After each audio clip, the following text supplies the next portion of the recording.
The Dodgers took the series against the Mets in New York and had some decent starting pitching over the weekend. So we'll talk about that. We'll talk about Clayton Kershaw's update and why we're not going to see him for a little while, and some updates on the rest of the guys that may be coming back to help out if in case there's no trades. That's what's on top. So make sure to keep it locked on Dodgers. You are Locked On Dodgers, your daily Los Angeles Dodgers podcast. Part of the Locked On Podcast Network, your team every day.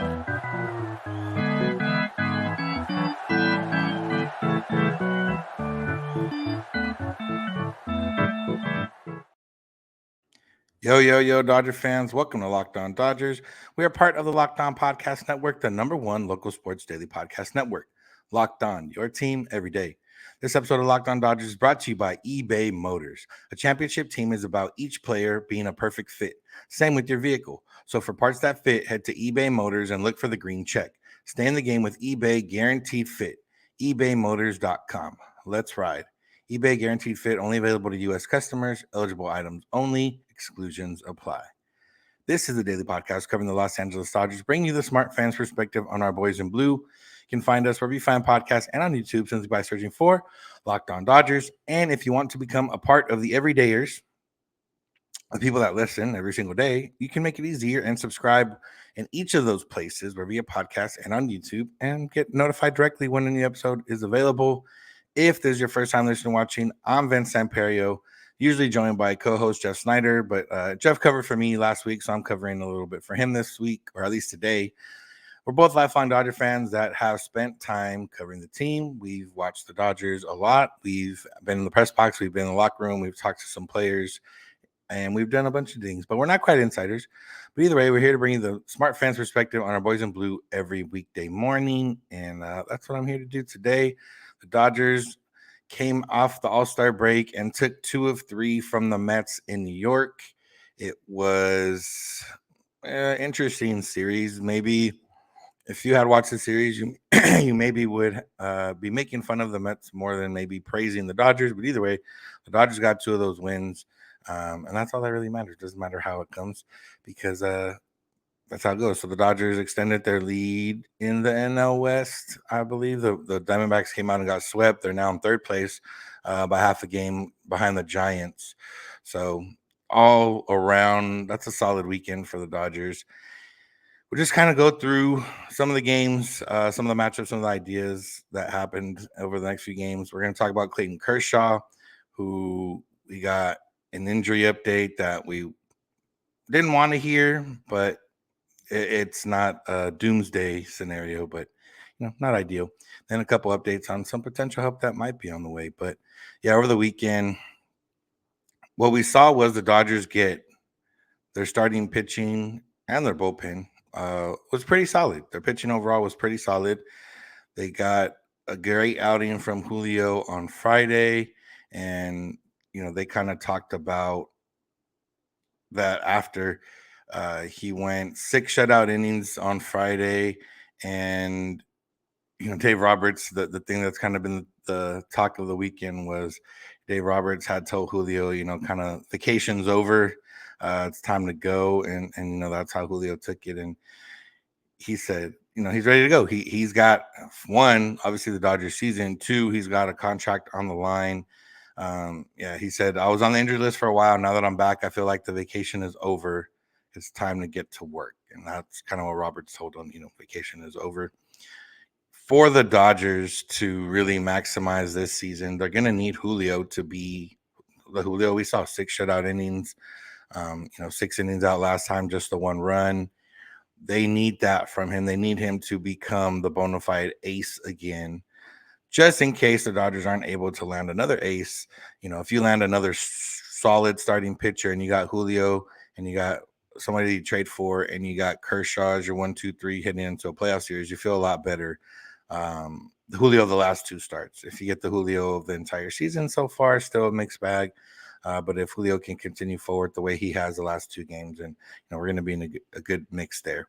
And then Saturday we had Tony Gonsolin, who gave the Dodgers the 5 innings, and you would think, oh man, maybe he struggled with pitch count or whatever.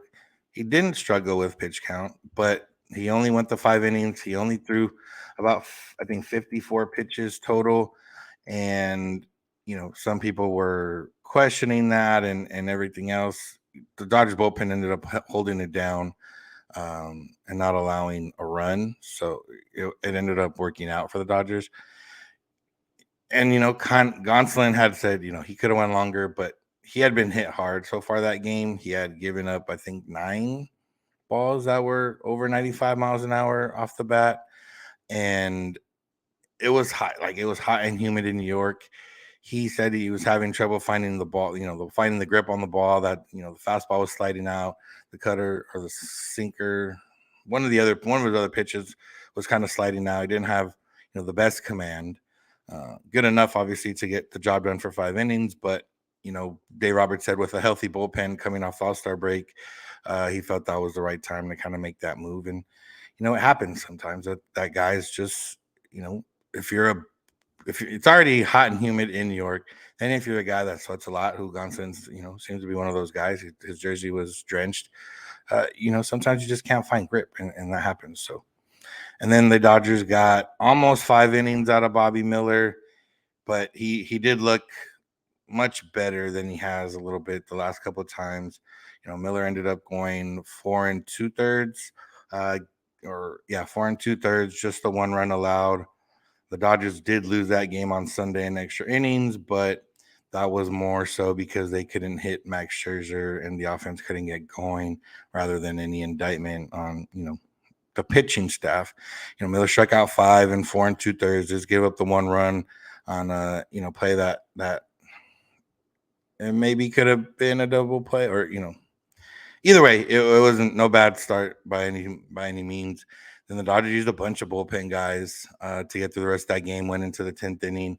Unfortunately, Nick Robertson was there in the 10th inning, and he gave up a double that ended up being a walk-off. So, but either way, like I said, a great series for Dodger pitching.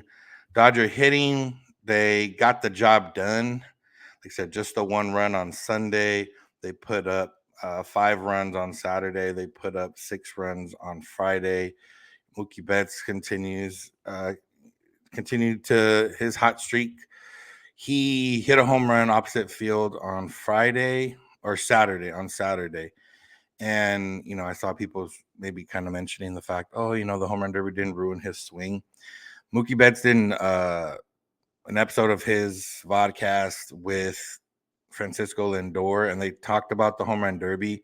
And Mookie Betts said, I don't know if he said it anywhere else, I definitely saw it on here, that he didn't train for the World Series. He didn't train for the home run derby because he got hot that last week of the season, and he didn't want to, mess up any timing or anything with his in-game swing.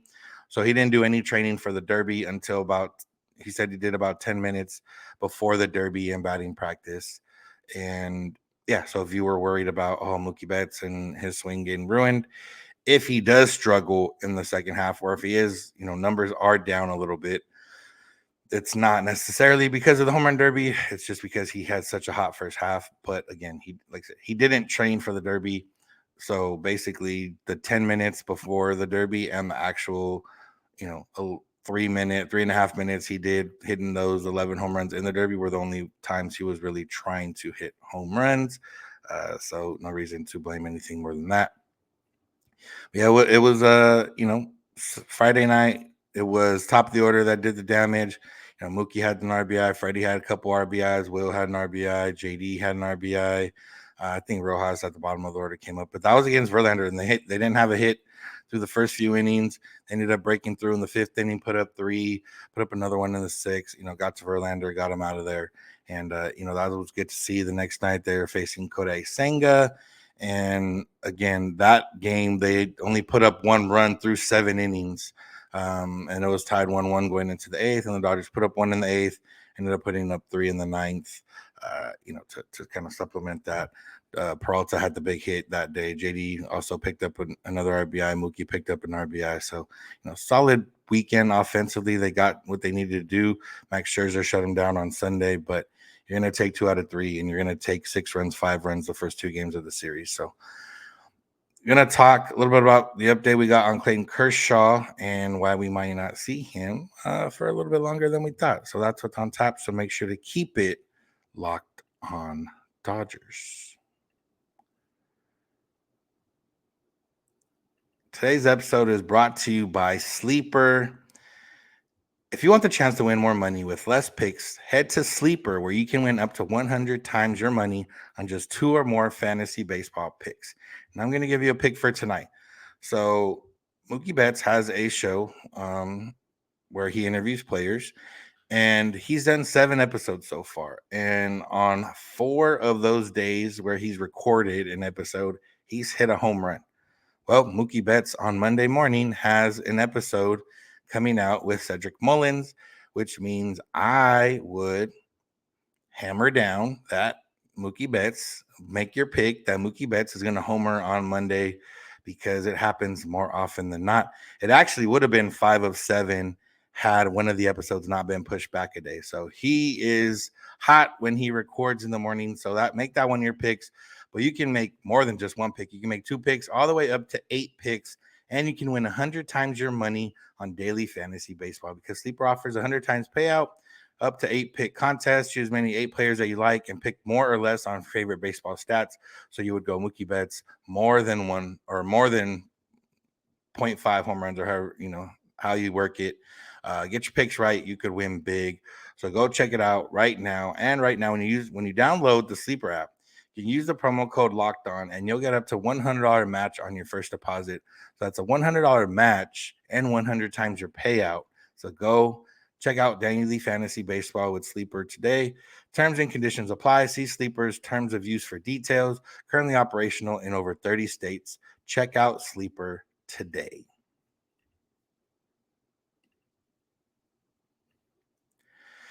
Thank you for making Locked On Dodgers your first listen of the day every day. Make sure to check us out wherever you get podcasts and on YouTube. Make sure to listen every day and become an everydayer. You can also listen to the home broadcast for every Dodger game on SiriusXM or the SXM app.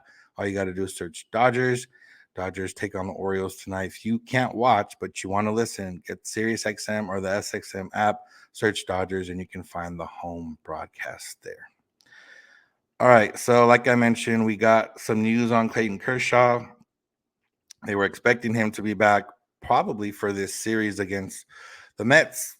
He did not come back, and we won't see him for at least a couple weeks, because the earliest he's going to return now would be August, and even then we're not sure entirely when. Kershaw said that he was instructed to let his shoulder rest for a few weeks from the doctors after an MRI. After they did an MRI, so his left shoulder inflammation, still some issues there. He was advised by everyone's favorite doctor, or maybe not, depending on how you feel, Dr. Neil Elitrash. He asked him to be more patient.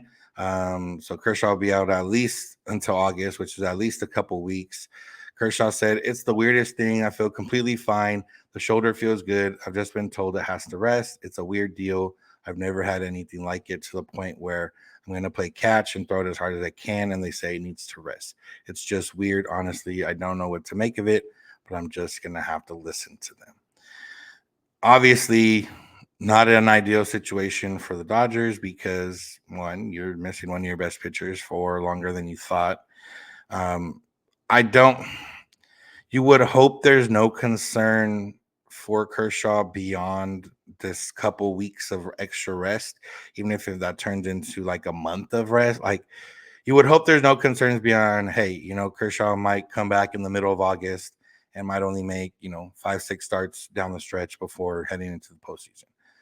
Again, the way it goes sometimes with the Dodgers is, there's things that happen. Shelby Miller, who we thought, was just going to be missed a couple weeks, or, his time on the injured list with the neck issue, is now on the 60-day injured list and out till, the end of August. So, Daniel Hudson, again, another guy. So between the bad luck and sometimes either cautiously optimistic, or just, maybe the Dodgers are really bad at diagnosing or telling the media what it is, or maybe just not sharing fully. I don't know, but this doesn't seem like that case. Kershaw is pretty transparent. So if there was a bigger issue at hand, I think we could have noticed it in Kershaw's either words or demeanor if he didn't say the words directly. But it does. I don't think this changes the Dodgers' pursuit of a starting pitcher, anyways, in terms of like for the trade deadline. They're looking for a starting pitcher regardless. Now, if Kershaw happened to be out longer, which we may not know because it would be past the deadline when he is expected to be back, that's just kind of the nature of the game. Last year, the Dodgers maybe didn't make all the moves they wanted to or could have. They were expecting a lot of guys to come back after the deadline before the season ended. Didn't quite work out. We found out, Walker Buehler was getting Tommy John, stuff like that. But again, I don't think it changes anything in the pursuit. They're looking for at least one starting pitcher anyways. Now, it could be a case where that if they do get a, bigger name starting pitcher, he ends up becoming Kershaw's replacement rather than an addition to Kershaw. But ideally, that won't happen. For Kershaw, if the Dodgers can continue to weather this storm of injuries and everything else, some could argue that this isn't the worst thing for Kershaw to get a little bit of a break here, especially in a season where he hadn't missed any time yet and where he was pacing for, a lot of innings. If you're somebody that really wanted Kershaw to win the Cy Young, obviously this is kind of a blow to that. He still could. Like, he's missed this much before and been able to handle it, although it would take some other guys to kind of fall off this time. When it happened in 2014, there wasn't, and well, that's when he also won MVP. He was so much better than everybody else, and there was really nobody else that kind of had stepped up into that limelight.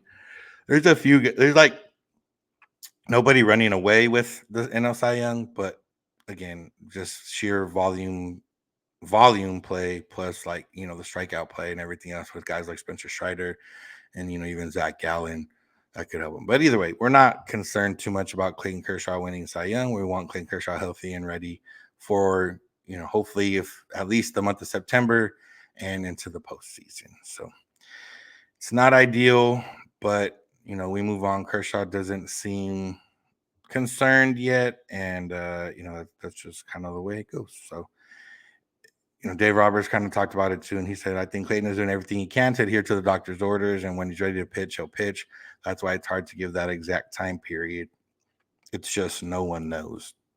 And I don't know, what we don't know necessarily is it, Kershaw says he feels fine, and, he was going to throw on Friday. So I don't think it's a tolerance of his pain because he seems like he would have been ready to go. Maybe it's something that, like I said, they saw in the MRI that maybe it was still a little bit inflamed and it was smarter to get rid of all inflammation before coming back rather than try to pitch based on feel, even if there wasn't, present inflammation at the moment. Again, we don't know. It doesn't change the Dodgers' plans at all at the moment unless they get worse news. And if they get worse news, then they'd really have to decide what they want to do for the rest of the season anyway. So, but again, with Kershaw being out for a little bit, if you're on YouTube and you see the graphic, it says help is on the way, but there's a question mark after help. Well, it just depends on how you feel about help, the word help, and how you feel about some of the guys that could potentially come back. So that's what we're going to get into next. Talk about some pitchers that are recovering and maybe back soon. That's what's on tap, so make sure to keep it locked on Dodgers.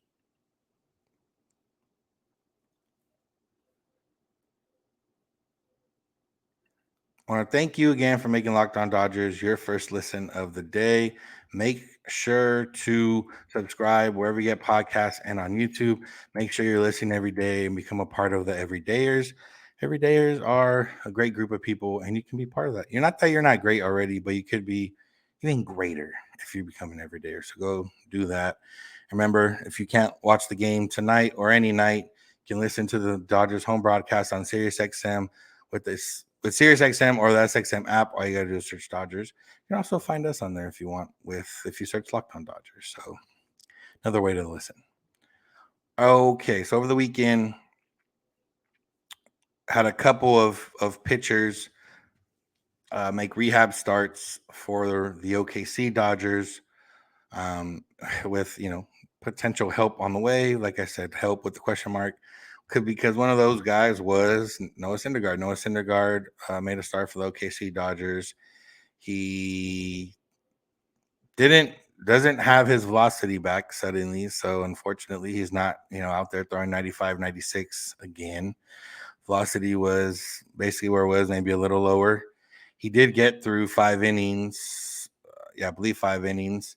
He did only allow a couple runs. Like, it wasn't a total disaster, which is better than you could have hoped for at this point.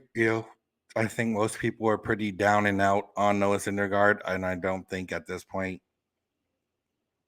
he was almost activated during that Angels series because the Dodgers were maybe going to need some relief help. He wasn't. Now he's, rehab start here. I don't know what the plan is for him. I don't know if they've said exactly what the plan is for him. But he made that one rehab start. The Dodgers still see him as a starter.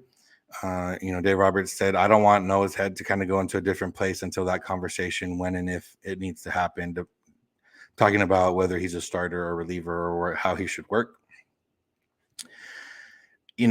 At this point, though, with Kershaw out longer, with young guys, Bobby Miller, Emmett Sheehan, the deeper we get into the season, there may be more of limits placed on them as we move forward.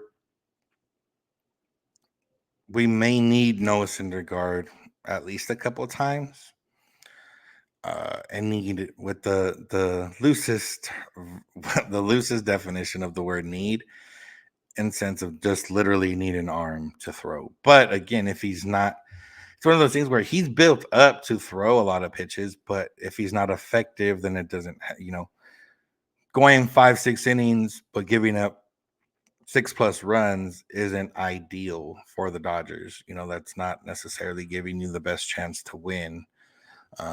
Even if in the long term, it may, save you a couple innings or here and there from a reliever. So I would imagine he's going to have at least one more rehab start, unless the Dodgers have a very pressing need, and then they'll kind of decide from there.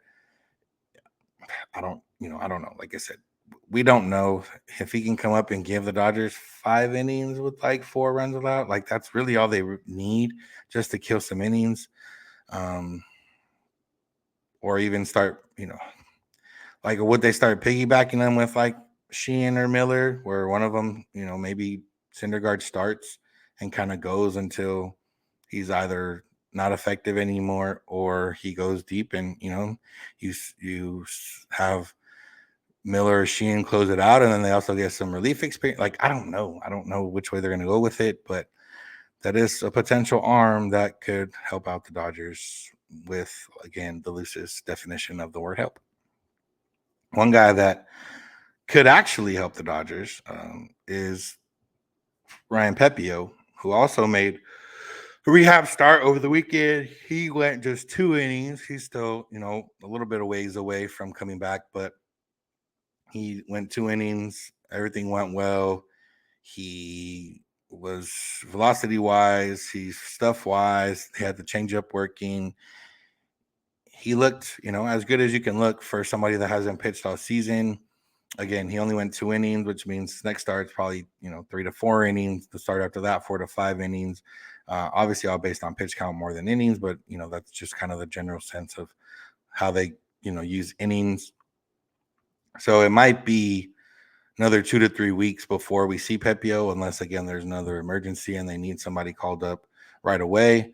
But if he can just be the guy that we were expecting, the Dodgers were expecting, not necessarily, being an ace, not even necessarily being, at this point, not even like a number 3 start. Like, we just need number 4 or 5 starter quality. We just need 5-6 innings, 4 or 5 runs at this point.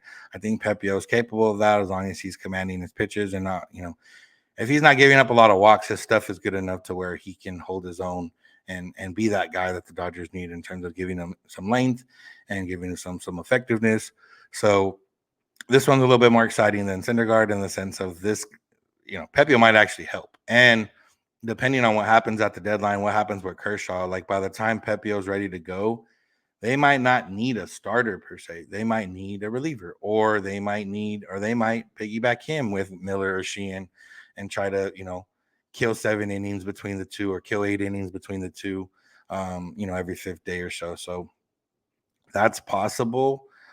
And you never know. Like you really never know what's going to happen with some of these guys. But that's kind of the updates on those two. There's not really much updates on anybody else. Jimmy Nelson, still, I don't expect them. They said they're still getting the stuff where it needs to be major league ready and serviceable. He's whatever. There's really no other updates, but that 2 guys that could be back soon. Jason Hayward did leave the game on Sunday. It ended up being labeled as neck soreness. He underwent concussion protocol and passed. That'll be day to day. I don't see if there's any concerns there.